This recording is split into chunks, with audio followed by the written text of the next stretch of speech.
Assalamualaikum warahmatullahi wabarakatuh. Selamat pagi anak-anak. Selamat bertemu kembali. Untuk pelajaran hari ini kita nanti akan belajar tema 3, subtema 1, pembelajaran 4 tentang bagaimana tubuh mengolah makanan. Namun sebelum pelajaran dimulai, marilah kita berdoa bersama-sama. Bismillahirrohmanirrohim. Robi sidni ilma warzuqni fahma. Amin. Ya Allah, tambahkan kepadaku ilmu dan berilah aku karunia untuk dapat memahaminya. Amin. Pada masa pandemi COVID-19 ini, kita harus tetap melakukan pembiasaan yang baru, yaitu harus selalu pakai masker, bawa bekal sendiri, bawa alat sendiri, cuci tangan pakai sabun, perilaku hidup bersih dan sehat, dan selalu jaga jarak minimal 1 meter. Untuk selanjutnya, simak video berikut ini. Untuk pembelajaran hari ini, tujuan pembelajarannya adalah 1. Dengan mencermati bacaan, siswa mampu mengidentifikasikan interaksi manusia dengan lingkungan alam sekitarnya dan lingkungan sosialnya. 2. Dengan mencermati bacaan, siswa mampu menjelaskan makna keanekaragaman yang tercermin dari cerita yang disajikan. 3. Dengan mengamati gambar iklan media cetak, siswa mampu menyebutkan hal-hal penting dalam iklan media cetak. Isi materi pada pembelajaran hari ini sesuai dengan materi pada buku siswa pada halaman 27 sampai 33 adalah sebagai berikut. Untuk mendalami materi tersebut, sebelum pelajaran dimulai, ayo kita membaca terlebih dahulu, kemudian cermati percakapan antara Siti dan Lani secara bergantian. Coba sekarang kamu buka buku kalian dan baca percakapannya. Oke. Nah, setelah kalian selesai membacanya, sekarang ayo kita berlatih membuat sebuah peta pikiran dengan menjawab beberapa pertanyaan sebagai berikut. 1. Dari mana sayur kita dapatkan? 2. Siapa yang menanam sayur? 3. Apakah peranan petani bagi kehidupan kita?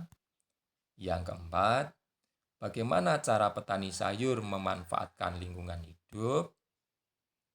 Nah, kemudian tuliskan jawaban kalian pada kolom yang sudah disediakan. Oke.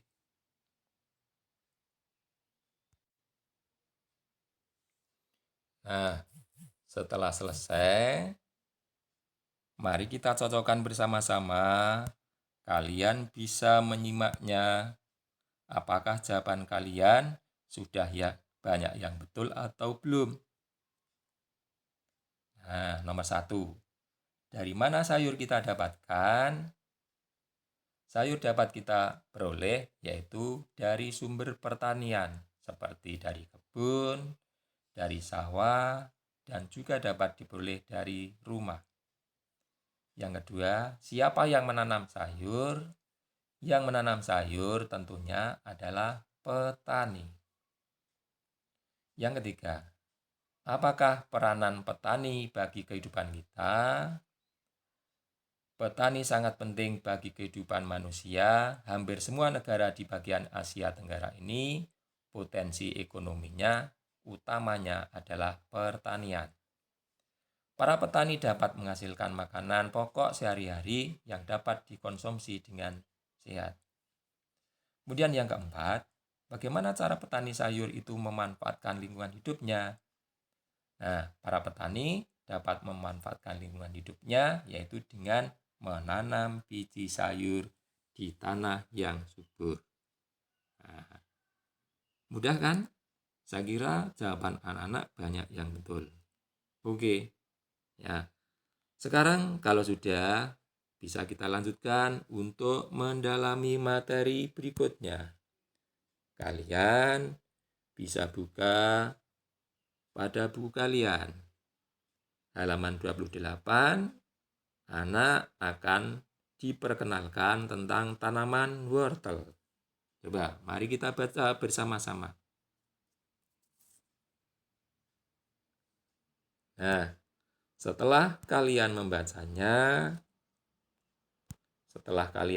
selesai, ya, anak-anak bisa mencermati dari bacaan tersebut. Nah, kemudian anak-anak akan saya beri tugas berdasarkan bacaan di atas, yaitu identifikasikan bagaimana interaksi manusia dengan lingkungan alam sekitarnya. Nah, yang kedua, bagaimana interaksi manusia dengan lingkungan sosial. Yang ketiga, keberagaman yang dapat kamu temukan di dalam cerita yang disajikan. Oke. Setelah itu, kalian juga dapat membuat sebuah laporan sederhana. Laporan yang kalian buat nanti itu tentang bacaan di atas dengan format-format sebagai berikut. Nah, paling tidak nanti laporan itu harus ada judul laporan. Yang kedua, ada tujuan laporan. Yang ketiga, hasil identifikasi. Itu gunakan identifikasi bacaan yang diminta sebelumnya, yaitu dari bacaan di atas. Yang keempat, itu nanti kalian membuat kesimpulan dari bacaan tersebut. Selamat mengerjakan. Sudah selesai anak-anak? Kalau sudah selesai, mari kita kerjakan bersama-sama. Akan saya berikan contoh, kalian bisa menyimaknya tentang isi dari laporan tersebut. Nah, laporan hasil pengamatan bacaan di atas ya. Ini akan saya bacakan sepintas saja. Judulnya yaitu Mengenal Wortel. Nah, itu judul dari laporan hasil pengamatan di atas. Tujuan dari mengamati tadi yaitu mengetahui manfaat tanaman wortel. Kemudian yang ketiga hasilnya. Nah, hasilnya adalah sayuran sangat dibutuhkan oleh tubuh manusia, utamanya untuk memperlancar proses pencernaan. Nah, kemudian pengamatannya. Nah, banyak sekali, antara lain salah satu contoh sayuran yang bermanfaat adalah wortel. Wortel baik untuk kesehatan mata, karena apa? Karena wortel itu memiliki vitamin A. Kemudian Gede Saudana, petani wortel dari Tabanan, Bali, dia juga merupakan salah satu petani yang memberikan pupuk organik pada awal masa tanaman sehingga sangat berpengaruh terhadap perkembangan tanamannya. Kemudian Gede mampu memperoleh omset sebesar-besarnya, yaitu kurang lebih 2 juta rupiah per bulannya. Ia kemudian membawa wortel-wortelnya ke pasar. Dalam dunia usaha, yaitu tentang pertanian, ada 3 pihak yang selalu bekerja sama, yaitu pemasok, petani, dan bersangkutan atau distributor. Nah, kesimpulan dari hasil pengamatan yaitu wortel merupakan sayuran yang dibutuhkan oleh tubuh untuk memperlancar pencernaan. Budidaya tanaman wortel yang baik akan menghasilkan wortel yang baik pula. Nah, itulah antara lain hasil dari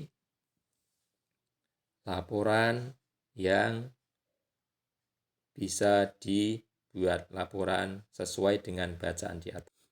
Bagaimana anak-anak? Hasil laporan kalian tentunya juga tidak jauh dengan apa yang sudah Bapak sampaikan tadi, ya kan? Nah, mari kita lanjutkan. Kemudian kalian buka pada buku kalian halaman 30. Ya.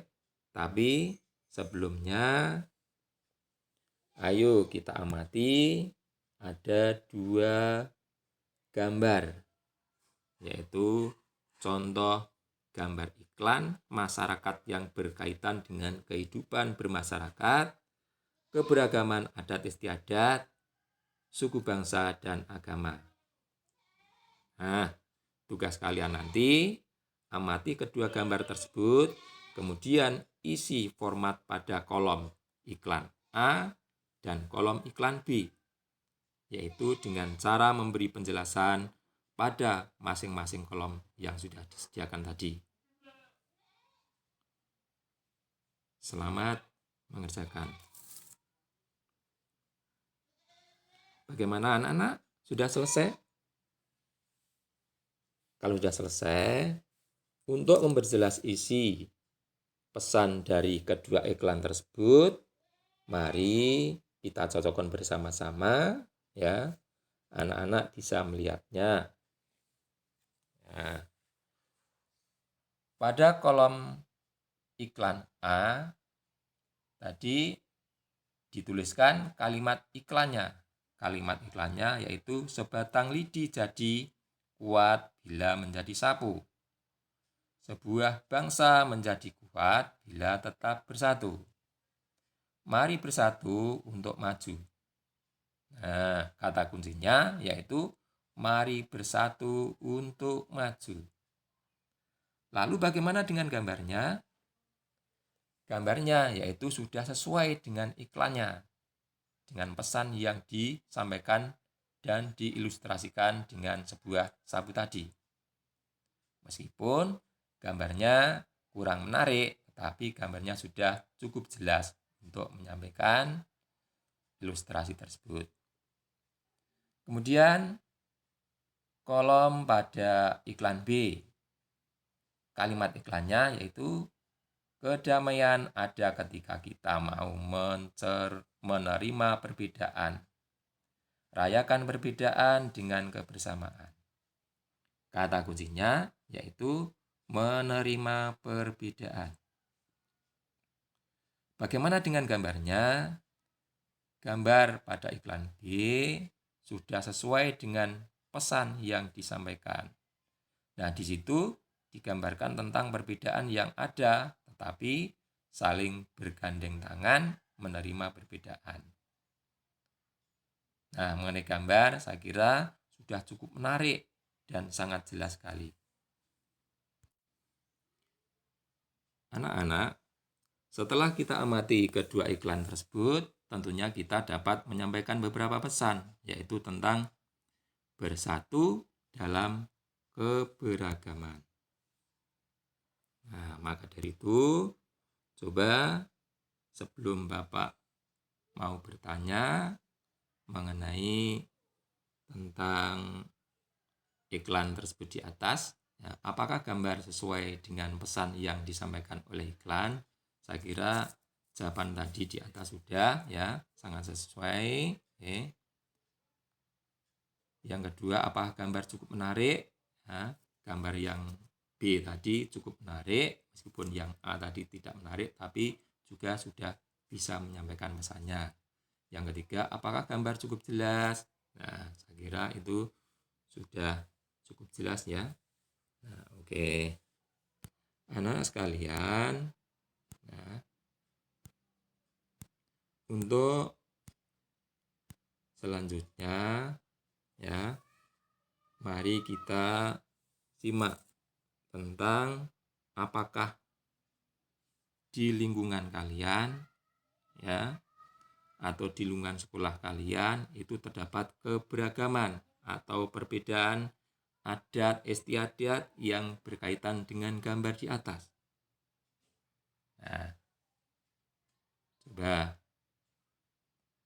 kalian bisa mendiskusikan tentang perbedaan adat istiadat yang ada di tempat kalian masing-masing atau yang ada di lingkungan kalian. Nah, namun sebelumnya anak-anak ya akan saya berikan contoh ya, itu tentang perbedaan adat istiadat yang ada di lingkungan kita atau di daerah kita. Misalnya itu ada upacara Rambu Solo di Tanah Toraja yang merupakan upacara adat istiadat, yaitu menghormati terakhir sekaligus mengantar orang tercinta yang telah meninggal dunia menuju ke alam baka. Nah, untuk itu coba kalian berikan sebanyak mungkin contoh adat istiadat daerah lain yang berbeda dengan adat istiadat di tempat kalian. Coba kalian bisa tunjuk jari yang sudah bisa menjawabnya. Oke, betul. Ada yang menjawab Ngaben. Ya, ada yang menjawab upacara sekaten. Ya, ada juga upacara adat Rebu. Nah, baiklah. Nah, anak sekalian, apa tadi Ngaben yang disampaikan oleh teman kalian? Ngaben itu adalah salah satu upacara kremasi atau pembakaran jenazah di daerah Bali. Ya. Kemudian tadi ada yang mengatakan upacara sekaten. Apa upacara sekaten? Upacara sekaten adalah upacara ritual di Keraton Yogyakarta yang dilaksanakan setiap tahunnya, yaitu pada bulan Rabiul Awal. Nah, kemudian upacara adat Rebu Kasan ini adalah ritual masyarakat Melayu pesisir pantai, yaitu di Kabupaten Bangka, yang akulturasi dari nilai-nilai religius, mitos, dan legenda nenek moyangnya. Nah, itulah contoh-contoh adat istiadat yang ada di daerah lingkungan kita. Anak sekalian,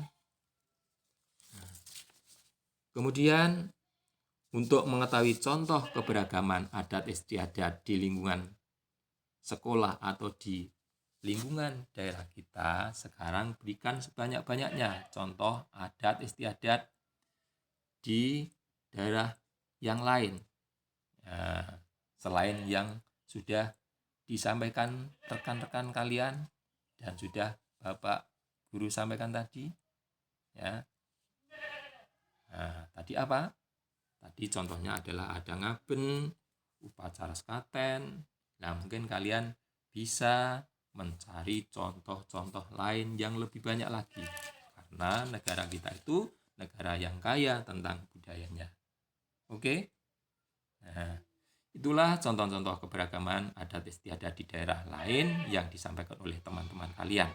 Nah, untuk lebih mengetahui contoh keberagaman adat di daerah lain, mari kita baca juga tentang adat istiadat Tanah Toraja, yakni Rambu Solo. Kalian bisa membuka buku pada halaman 32. Coba kalian baca tentang adat istiadat Tanah Toraja, yaitu Rambu Solo di bawah ini. Nah, coba sekarang dibaca ya. Cermati dengan sebaik-baiknya. Setelah selesai membaca nanti, nah, kalian akan saya beri tugas. Nah, sudah selesai? Nah, kalau sudah selesai, kemudian anak-anak saya beri tugas ya. Kalian berlatih mendeskripsikan atau mencari tahu tentang adat istiadat yang dimiliki oleh keluarga kalian masing-masing atau adat istiadat di keluarga kalian di rumah. Nah, itu yang pertama. Kemudian yang kedua, ya, kalian nanti juga mendeskripsikan atau membandingkan dengan adat istiadat teman-teman kalian. Kemudian jawabnya nanti ditulis pada informasi yang kamu peroleh dari teman-teman itu pada kolom yang sudah disediakan. Oke.